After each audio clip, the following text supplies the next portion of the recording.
Everybody, this is Scotty with Sketchy's Garage, and today we're doing a little bit of fiberglass work. I just got a quick little tip for you guys out there. I see a lot of guys do fiberglass, and one thing I see them do a lot is they'll take and they'll get out their mat and they'll cut them out a piece, and they'll get in here and have this hard edge, and they'll throw it in there. That right there is going to give you a problem. It's just like a hard edge on paint. If you leave a hard edge on paint, that's where you'll get your first chip or your first spot that will release. It's the same thing with fiberglass. If you take and you resin this up top and bottom, the first spot that gives will be right there on that straight hard edge. So what I like to do is I'll take and I'll cut my piece like this, and I'll come back and just pinch some of it out of there. And that does two things. One, that softens up the edge a whole lot. And two, that gives you more surface area on your edge that's bonded, if that makes any sense. It's like a long straight road is very fast, but you take and put a lot of curves and whip-de-doos back and forth, and then it makes it longer basically. So that's the same principle behind this. It just gives it more material, more surface area that's bonded, and it doesn't give you that hard edge. It's like almost feather edged once you put it in there. Another thing I see a lot of people do is this right here will not bond to this right here. You first got to put down like a wet coat or a wet layer of resin and let it bite into your sand scratch that you got here, and then you got to put another layer of resin on top of this. So that's what we're going to do now. I just use a cheap hardware paintbrush, and then we'll go over here and mix resin. This stuff right here, you want to make sure you don't get it on your hands because it will stick, and it'll be like that for about a week. Everything you touch will be like sticky as can be. On mixing this stuff, I just go with the old 2 drops per ounce method. And it's a little cold today, so we'll give it an extra little drop. This stuff will actually eventually harden if you don't put no hardener in it, but it's best to put hardener in it.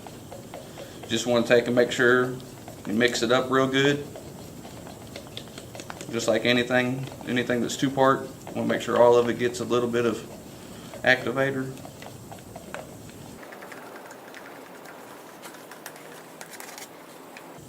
And we're going to go.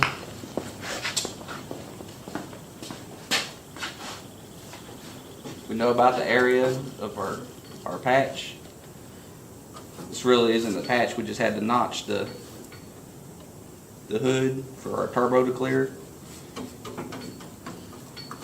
Tried to talk the guy into putting smaller turbos in it, and he looked at me like I was goofy.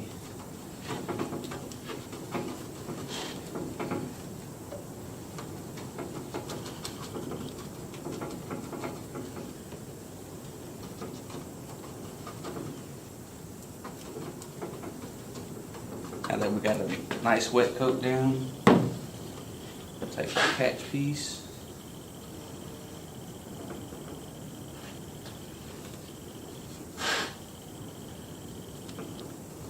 It's real important to push the air out in between the two, make for a good strong bond.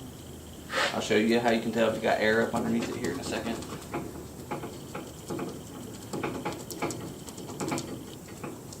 This piece might give us a little bit of problem because it's kind of got a curve deal to it, but we should be all right.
look at this edge right here. You can see how it looks like the mat has disappeared. That's how you know you don't have no air in it. If you get like a little light spots in it, you can tell that air's up in it. Well, guys, that's my tip for today. You guys have a good one, and I'll catch you on the next one.